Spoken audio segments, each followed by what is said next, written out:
Hey guys, so today I'm filming my highlighter collection and overview for 2016. If you guys have not seen any of my other makeup collection videos, I'll have them all linked down below. I have my entire makeup collection in storage, my foundation collection, palette collection, and my bronzer and contour collection. So you guys know that highlighting is all the rage right now. There are so many highlighters out there. Everyone has like 50 highlighters in their collection. Well, not me. If I only had one highlighter, I'd be totally satisfied with that. I think part of it has to do with the fact that I am so fair and very few highlighters show up on me, and the ones that do show up look a little bit too dark and very strange to be on the top of my cheekbones. So I do have some highlighters here that I really love and I'm happy to have, but highlighter is not my favorite makeup item. I used to have some cream highlighters, but I have since gotten rid of them. I had the Benefit What's Up and 3 of the ColourPop highlighters in Stole the Show, Smoke and Whistles, and Wisp. I have a review on the ColourPop highlighters. I'll have that linked up here. I don't love them. The consistency in the formula does not work with my skin. It just sits on top and it really disturbs my makeup, so that formula does not work for me. Benefit What's Up is really pretty, but I just don't reach for it because I do not like cream highlighters. I much prefer powder. I feel like it's much easier to work with, and I think that powder looks more natural because I tend to have a hard time blending the cream into my skin. So like I mentioned in my bronzer and contour video, because I have several products, I do designate a specific product for each season to make sure they all get some love. So I do have 4 highlighters I have designated for a specific season, and then I have 1 extra highlighter, and I'm on the fence about whether I want to keep it or not. It isn't really raved about highlighter, but it just doesn't work for me. The first highlighter I have is the one that I have designated for the spring season. This is the Becca Shimmering Skin Perfector pressed in the shade Pearl. Becca has highlighters in a pressed powder version, cream, and liquid versions, which is really nice. They do have all 3 versions available in most, if not all, of the shades, but they are all very expensive. This was $38, which is a stupid price, but I did purchase mine with a gift card.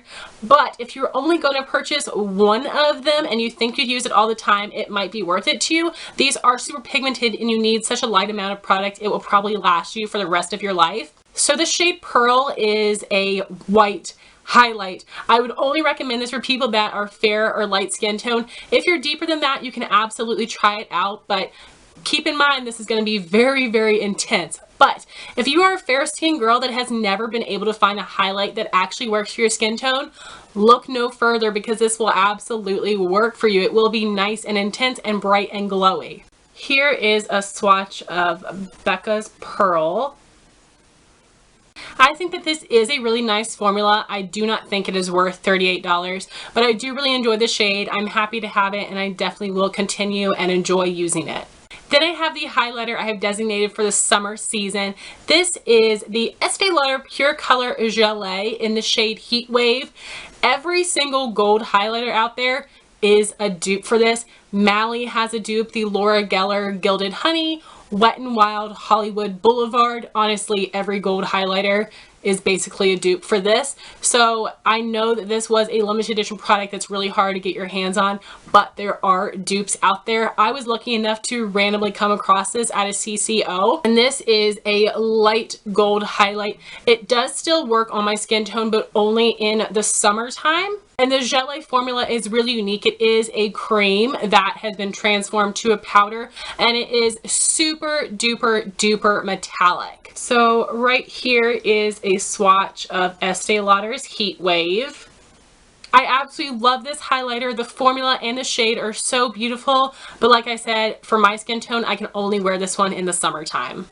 My next highlighter is the one I've designated for the fall, and this is my Holy Grail must-have highlighter. It was one of the first ones that I ever used and fell in love with. I love all the highlights that I own, but if I had to get rid of all of them except for one, I'm pretty sure I would keep this. This is theBalm's Mary LouManizer. theBalm has 3 different luminizers. They have Betty Lou, which is a golden bronze shade that would look amazing on tan and deep skin tones. Then you have Cindy LouManizer, which is more of a pinky rosy gold color, which is a really pretty blush topper, but I personally don't think that works for very many skin tones as a highlight. And then you have Mary LouManizer. And Mary LouManizer is a champagne with a little bit of gold in it. This is such a stunning color. It works for a wide variety of skin tones. Now, Becca's Moonstone is very similar to this, except a little bit lighter, but it is that champagne-y gold. So if you feel like the Balm Mary LouManizer does not work well on you, then I would recommend Becca's Moonstone. Here's a swatch of the Balm Mary LouManizer.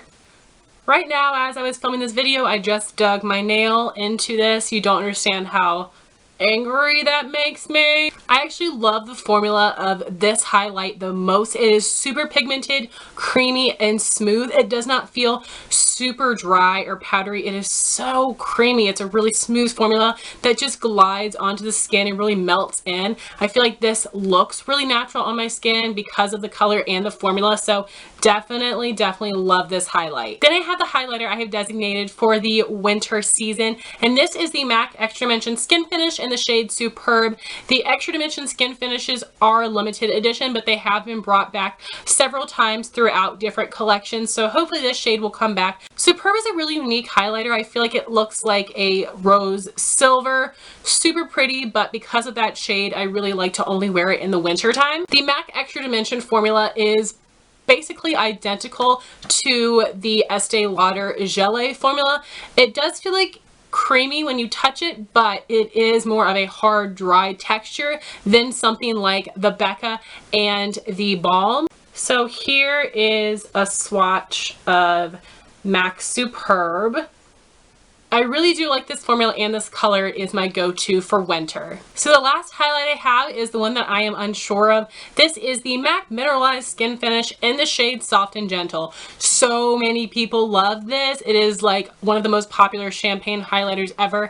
It's a pretty color, but for me, when I swatch it, it looks really pretty, nice creamy formula. But when I apply it with a brush, it only really picks up the glitter pieces in here and puts them on my cheek. I feel like it doesn't pick up enough pigment, and I have used different brushes and it just doesn't work for me. Now, maybe it's just the particular one that I have. Maybe the others don't have as much glitter and they are a lot creamier of a formula, but this does not really work for me because it's so dry and glittery. Right here is a swatch of the MAC Soft and Gentle. I'm considering selling this. I do have a little bit of a dip in it, but I just don't love this. I've tried to make it work for me and it just doesn't. Like I said, I've tried different brushes. I could apply it with my finger. I need to try that and see if I like the way that looks, but I'm just disappointed with the formula of this one because it is dry and too glittery. So guys, that was my highlighter collection and overview. Please let me know what your favorite highlighters are in a comment down below. Thank you all so much for watching this video. Please like, comment, and subscribe, and I'll talk to you soon. Bye guys.